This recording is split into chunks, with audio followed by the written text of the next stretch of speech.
ವಾಕ್ಯ ವಿಷಯ ಏನು ಎಂಬುದಾಗಿ ನಾವು ನೋಡಿದಾಗ ಅನುಸರಿಸು.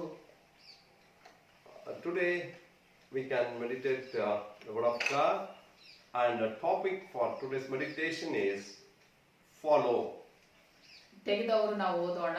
ಯೋಹಾನ್ ಬರೆದ ಸುವಾರ್ತೆ 8ನೇ ಅಧ್ಯಾಯ 12ನೇ ವಾಕ್ಯ.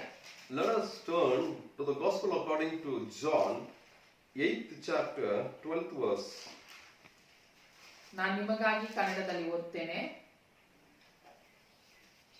ನಾನು ಲೋಕಕ್ಕೆ ಬೆಳಕು, ನನ್ನನ್ನು ಅನುಸರಿಸುವವನ ಕತ್ತಲೆಯಲ್ಲಿ ನಡೆಯದೆ ಜೀವ ಕೊಡುವ ಬೆಳಕನ್ನು ಹೊಂದಿದವನಾಗಿರುವನು. I'll read for you from the Gospel according to John, 8th chapter, 12th verse. It reads like this. When Jesus spoke again to the people, he said, I am the light of the world. Whoever follows me will never walk in darkness, but will have the life of light.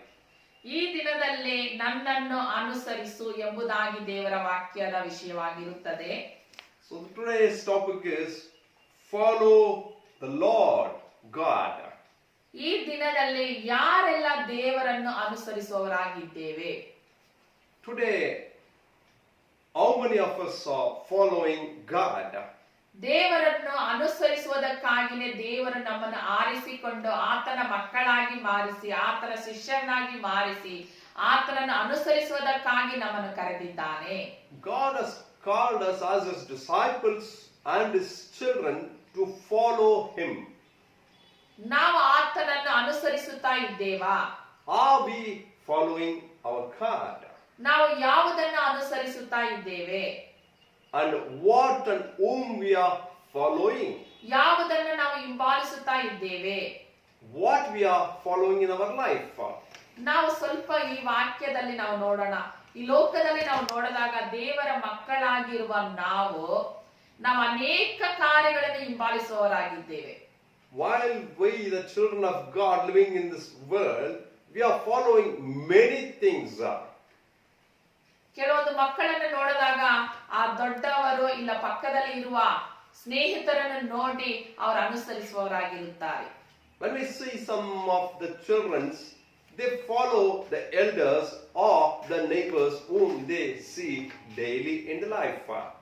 ಜೊತೆಲಿ ನಾವು ಒಂದು ಸಹೋದರಿಗಳನ್ನು ನೋಡಿದಾಗ, ಸ್ತ್ರೀಗಳನ್ನು ನೋಡಿದಾಗ ಅವರು ಅವರ ಜೊತೆಯಲ್ಲಿ ಇರುವ ಅವರ ಸ್ನೇಹಿತರನ್ನು ನೋಡಿ ಅದರ ಪ್ರಕಾರವಾಗಿ ಅನುಸರಿಸುವವರಾಗಿದ್ದಾರೆ. When we see the girls, they follow their friends.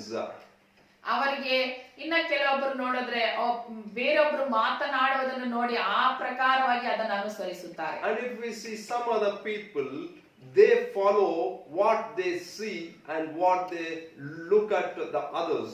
ಈ ದಿನದಲ್ಲಿ ನಮ್ಮನ್ನು ನಾವು ಸ್ವಲ್ಪ ನೆನಪು ಮಾಡಿಕೊಳ್ಳೋಣ, ನಾವು ಯಾವುದನ್ನು ಅನುಸರಿಸುವವರಾಗಿದ್ದೇವೆ. So let us examine and search ourselves whom and what we are following in our life. ದೇವರ ವಾಕ್ಯವು ನಮಗೆ ಈ ದಿನದಲ್ಲಿ ಹೇಳುತ್ತದೆ, ನನ್ನನ್ನು ಅನುಸರಿಸು. The word of God says today that follow me. ದೇವರನ್ನು ಅನುಸರಿಸುವವರಾಗಿ ನಾವು ಇದ್ದೇವಾ? ದೇವರ ಮಕ್ಕಳಾಗಿರುವ ನಾವು ದೇವರು ನಮಗೆ ಹೇಳುತ್ತಾ ಇದ್ದಾರೆ, ನನ್ನನ್ನು ಅನುಸರಿಸು ಎಂಬುದಾಗಿ. ಆತನನ್ನು ಅನುಸರಿಸುವವರಾಗಿದ್ದೇವಾ? We, the children of God, are we following our Lord God? ಈ ದಿನದಲ್ಲಿ ನಾವು ತೆರೆದವರು ಓದೋಣ. ಧರ್ಮೋಪದೇಶ ಕಂಡ 16ನೇ ಅಧ್ಯಾಯ 20ನೇ ವಾಕ್ಯವು. Let us turn to the book of Deuteronomy, 16th chapter, 20th verse.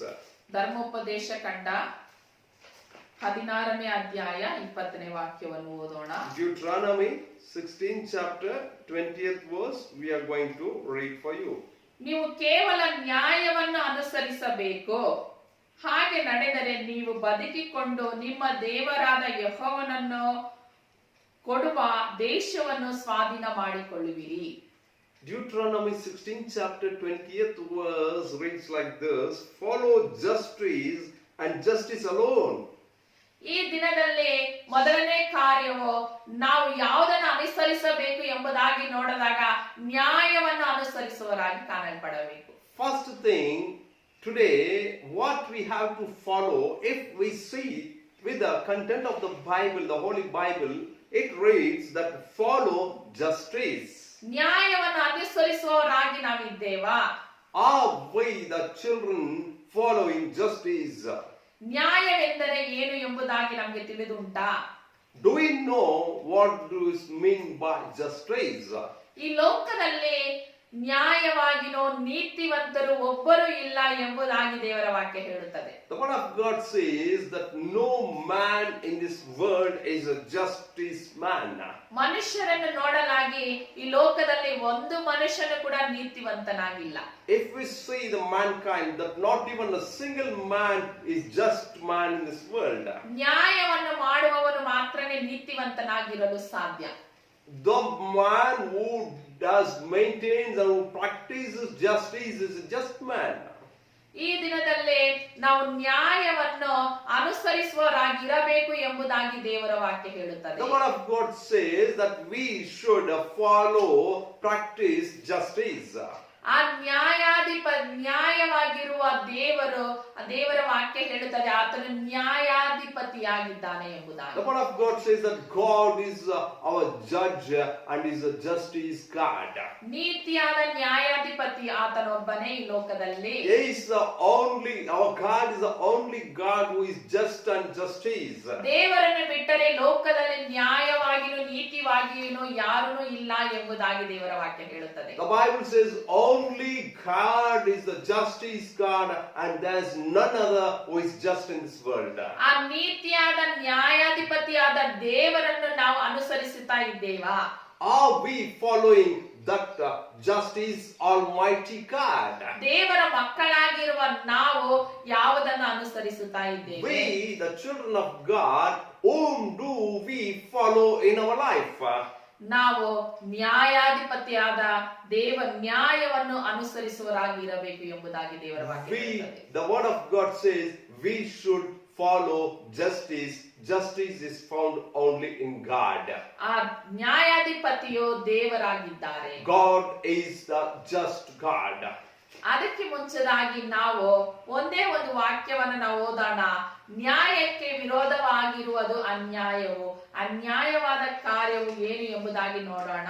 Let us read one verse for you which is opposite to this justice and we are going to read for you.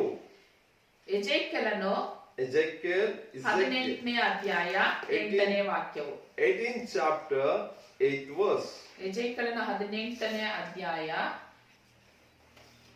Ezekiel 18th chapter 8ನೇ ಅಧ್ಯಾಯ 8th verse we are going to read for you. ನಿಮಗಾಗಿ ನಾನು ಓದ್ತೇನೆ ಕೇಳಿ. ಸಾಲಕ್ಕೆ ಬಡ್ಡಿ ತೆಗೆಯದೆ, ಲಾಭಕ್ಕೆ ಹಣ ಕೊಡದೆ, ಅನ್ಯಾಯಕ್ಕೆ ಕೈ ಹಾಕದೆ, ವಾದಿ ಪ್ರತಿವಾದಿಗಳಿಗೆ ಸರಿಯಾಗಿ ನ್ಯಾಯ ತೀರಿಸಿ. ಈ ದಿನದಲ್ಲಿ ಇಲ್ಲಿ ನೋಡಿದಾಗ ಎಸೇಕೇಲನ 18ನೇ ಅಧ್ಯಾಯ 8ನೇ ವಾಕ್ಯ ಹೇಳುತ್ತದೆ, ಅನ್ಯಾಯಕ್ಕೆ ಕೈ ಹಾಕದೆ ಇರುವವನೇ ನ್ಯಾಯದಲ್ಲಿ ನಡೆಯುವವನು. I'm going to read for you from the book of Ezekiel 18 chapter 8th verse. He does not lend at usury or take excessive interest. He withholds his hand from doing wrong and judges fairly between man and man. ಈ ದಿನದಲ್ಲಿ ಅನ್ಯಾಯಕ್ಕೆ ಕೈ ಹಾಕದವನಾಗಿ ನಾವು ಕಾಣಲ್ಪಡಬೇಕು. We should be a people withholding our hands from wrongdoings. ನಾನು ನ್ಯಾಯವಾಗಿ ನಡೀತಾ ಇದ್ದೇನೆ ಎಂಬುದಾಗಿ ಇರುವುದಕ್ಕೆ ಒಂದು ಗುರುತು ಏನಂದ್ರೆ ಅನ್ಯಾಯವು ನನ್ನಲ್ಲಿ ಇರಬಾರದು. If we say that we are walking in justice, we should not follow injustice and wrongdoings. ಅನ್ಯಾಯ ಏನು ಎಂಬುದಾಗಿ ನೋಡಿದಾಗ ನಾವು ಪ್ರತಿ ಮನುಷ್ಯನಿಗೆ ಪ್ರತಿಯಾಗಿ ನಾವು ಅವನಿಗೆ ಬದಲಾಗಿ ನಾವು ಯಾವುದನ್ನು ಕೂಡ ಅವನಿಗೆ ಅನ್ಯಾಯವಾಗಿ ಏನು ಮಾಡಬಾರದು. So what is injustice? If we say that we should not measure the same measure what people or man is measuring, is showing towards us. ದೇವರ ವಾಕ್ಯವು ಏನು ಹೇಳುತ್ತದೆ ಎಂಬುದಾಗಿ ನೋಡಿದಾಗ ದೇವರು ಈ ರೀತಿಯಲ್ಲಿ ಹೇಳುತ್ತಾನೆ, ನಿನ್ನನ್ನು ಪ್ರೀತಿಸುವವರನ್ನು ನೀನು ಪ್ರೀತಿಸಿದರೆ ಅದರಲ್ಲಿ ಏನು ಲಾಭ? ನಿನ್ನನ್ನು ದ್ವೇಷಿಸುವವರನ್ನು ನೀನು ಪ್ರೀತಿಸಬೇಕು, ನಿನ್ನ ಶತ್ರುಗಳಿಗೆ ಹಸಿವಾಗಿದ್ದರೆ ಅವರಿಗೆ ಆಹಾರ ಕೊಡಬೇಕು ಎಂಬುದಾಗಿ. The word of God, the Holy Bible says, if you love whom the people love you, what is the benefit and profit in that? Rather, we have to love the people who curse us. ದೇವರು ಈ ಲೋಕದಲ್ಲಿ ನಾವು ಆತನನ್ನು ಪ್ರೀತಿಸದೇ ಇರುವಾಗಲೇ ನಮ್ಮನ್ನು ಪ್ರೀತಿಸಿದ ದೇವರು ನಮಗೆ ನ್ಯಾಯವನ್ನು ಹೇಳಿಕೊಟ್ಟಿದ್ದಾನೆ ಏನೆಂಬುದಾಗಿ ನೋಡಿದಾಗ ನಮ್ಮನ್ನು ಪ್ರೀತಿಸದೇ ಇರುವವರನ್ನು ನಾವು ಪ್ರೀತಿಸುವವರಾಗಿ ಕಾಣಲ್ಪಡಬೇಕು. When we were in this world, God has taught us how to love one another. When we were not loving God, God loved us. ಪ್ರತಿ ಮನುಷ್ಯರನ್ನ ಹತ್ರಲ್ಲೂ ನಾವು ಪ್ರತಿಯೊಬ್ಬ ಮನುಷ್ಯರನ್ನು ಪ್ರೀತಿಸುವವರಾಗಿನೂ ನಮ್ಮಲ್ಲಿ ಯಾವ ಅನ್ಯಾಯ ಕಾಣಪಡದೆ ದೇವರ ಪ್ರೀತಿಯನ್ನು ತೋರ್ಪಡಿಸುವವರಾಗಿ ಕಾಣಲ್ಪಡಬೇಕು. We should exhibit ourselves that loving one another, loving all mankind in this world, showing the love of God to people. ಈ ದಿನದಲ್ಲಿ ಒಂದು ಕಾರ್ಯ ಮಾತ್ರವೇ ನಾವು ಅನ್ಯಾಯದಲ್ಲಿ ನೋಡಿದ್ದೇವೆ. ಇನ್ನು ಅನ್ಯಾಯವಾದ ಕಾರ್ಯಗಳು ಅನೇಕವಾಗಿರುತ್ತದೆ. ನಾವು ಸ್ವಲ್ಪ ಆಲೋಚಿಸೋಣ, ಯಾವುದೆಲ್ಲ ಅನ್ಯಾಯವಾಗಿ ನ್ಯಾಯಕ್ಕೆ ವಿರೋಧವಾಗಿರುವ ಕಾರ್ಯಗಳು ಯಾವುದೆಲ್ಲ ಇದೆ ಎಂಬುದಾಗಿ. Let us examine and see. We have seen only one thing, that is what is known as injustice. So as let us examine what are the things which are injustice in our life, let us forsake it. ದೇವರ ವಾಕ್ಯವು ಹೇಳುತ್ತದೆ ನ್ಯಾಯವನ್ನು ಅನುಸರಿಸುವವರಾಗಿ ನಾವು ಇರಬೇಕು ಎಂಬುದಾಗಿ. The word of God says that we should follow justice. ನ್ಯಾಯವನ್ನು ಅನುಸರಿಸಿದಾಗ ಅನ್ಯಾಯವು ನಮ್ಮಲ್ಲಿ ಕಾಣಲ್ಪಡಬಾರದು. When we follow justice, injustice will never be found in us. ಈ ದಿನದಲ್ಲಿ ನ್ಯಾಯವನ್ನು ಅನುಸರಿಸುತ್ತಾ ಇದ್ದೇನೆ ಎಂಬುದಾಗಿ ನೀವು ಹೇಳುವುದಾದರೆ ನ್ಯಾಯವನ್ನು ಅನುಸರಿಸುವವರು ಹೇಗೆ ಇರುತ್ತಾರೆ, ಅವರಿಗೆ ಯಾವ ಫಲಗಳು ದೊರೆಯುತ್ತದೆ ಎಂಬುದಾಗಿ ನಾವು ನೋಡೋಣ. If you say that you follow justice, we can see the people who follow justice, how they will be and what the blessings they will receive. ನ್ಯಾಯ ಏನು ಎಂಬುದಾಗಿ ನೋಡಿದಾಗ ದೇವರೇ ನ್ಯಾಯವಾಗಿದ್ದಾನೆ.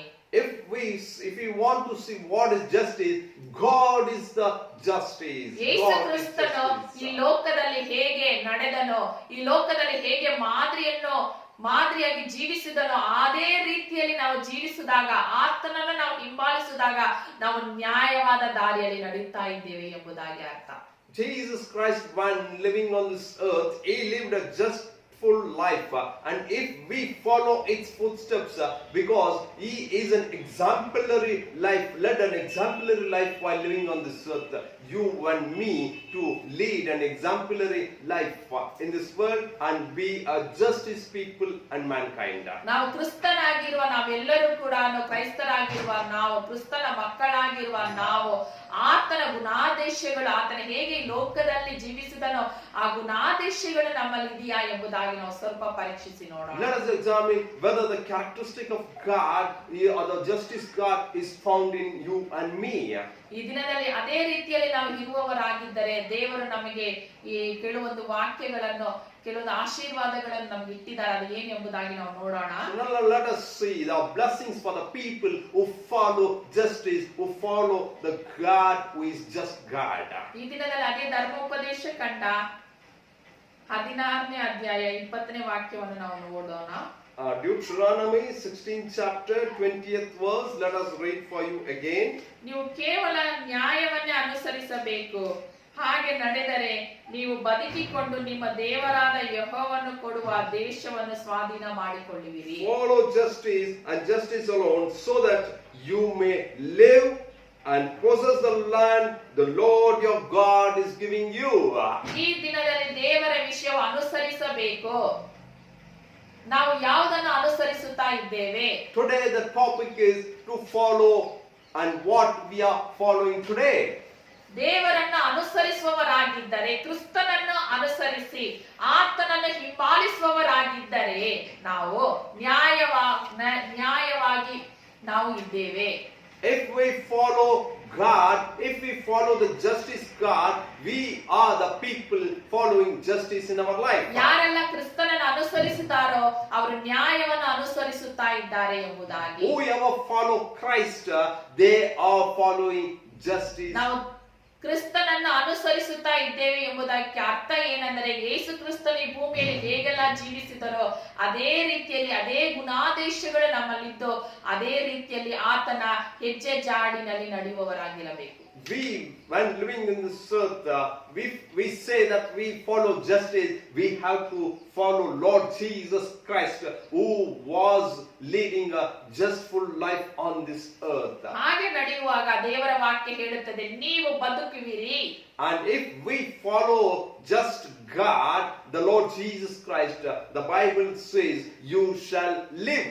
ನಾವು ನ್ಯಾಯವನ್ನು ಅನುಸರಿಸಿದರೆ ನಾವು ಬದುಕುವೆವು. If we follow justice, if we follow just in our life, we will live. ನೀವು ನ್ಯಾಯವನ್ನು ಅನುಸರಿಸುತ್ತಾ ಇದ್ದರೆ ನೀವು ಬದುಕುವಿರಿ.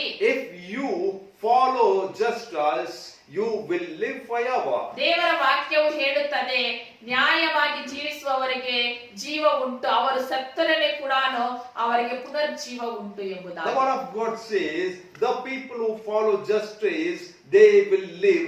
Even though if they die, they will live again, rise in the resurrection day. ಅವರಿಗೆ ನಿತ್ಯವಾದ ಜೀವಿತ ಉಂಟು ಎಂಬುದಾಗಿ ದೇವರ ವಾಕ್ಯ The ಹೇಳುತ್ತದೆ. word of God says, there is an eternal life for those who follow justice. ನಾವು ಕ್ರಿಸ್ತನನ್ನು ಹಿಂಬಾಲಿಸುವವರಾಗಿ ಆತನ ಹೆಜ್ಜೆ ಜಾಡಿನಲ್ಲಿ ನಡೆಯುವವರಾಗಿದ್ದರೆ ನಮಗೆ ನಿತ್ಯ ಜೀವ ಉಂಟು. If we follow Lord Jesus Christ and walk in His footsteps, we will have, we will gain, we will get into the eternity. ಅದರಲ್ಲಿ ನಾವು ನೋಡಿದಾಗ ಧರ್ಮೋಪದೇಶ ಕಂಡ 16ನೇ ಅಧ್ಯಾಯ 20ನೇ ವಾಕ್ಯದಲ್ಲಿ ನಾವು ನೋಡಿದಾಗ ದೇವರಾದ ಯೆಹೋವನು ಕೊಡುವ ದೇಶವನ್ನು ಸ್ವಾಧೀನ ಮಾಡಿಕೊಳ್ಳುವಿರಿ. So again in the Deuteronomy 16 chapter 20th verse, it reads like this, those who follow justice, they shall live, and also they will possess the land God is going to give them. ದೇವರು ಕೊಡುವ ರಾಜ್ಯವನ್ನು ಪಡೆದುಕೊಳ್ಳುವವರಾಗಿ ನಾವು The ಕಾಣಲ್ಪಡುತ್ತೇವೆ. people who follow justice, surely those people will possess the land. ದೇವರ ರಾಜ್ಯವನ್ನು ನಾವು ಪಡೆದುಕೊಳ್ಳುವವರಾಗಿ ಕಾಣಲ್ಪಡಬೇಕು. We should live a life worthy, that as we have to possess the land God which is going to give in the ಈ heavens. ದಿನದಲ್ಲಿ ನಾವು ದೇವರನ್ನು ಹಿಂಬಾಲಿಸಿದಾಗ, ಆತನನ್ನು ಅನುಸರಿಸಿ ನಡೆದಾಗ ನಮಗೆ ಏನು ಪ್ರಯೋಜನ ಎಂಬುದಾಗಿ ನೀವು ತಿಳಿದುಕೊಂಡಿರಬಹುದು.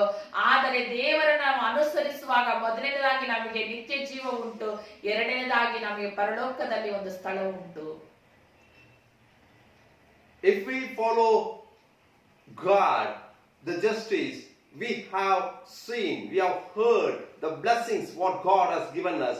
We will live and we will possess the land God is going to give us. ಈ ದಿನದಲ್ಲಿ ನಾವು ಯಾವುದೆಲ್ಲ ಅನುಸರಿಸಿಕೊಂಡಿದ್ದೇವೆ, ಬೇರೆ ಯಾವುದಾದ್ರೂ ಅನುಸರಿಸಿಕೊಂಡಿದ್ದರೆ ಅವನ್ನೆಲ್ಲ ಕೂಡ ಬಿಟ್ಟು ಈ ದಿನದಲ್ಲಿ ನಾವು ಹೃದಯವನ್ನು ದೇವರ ಕಡೆಗೆ ತಿರುಗಿಕೊಳ್ಳೋಣ.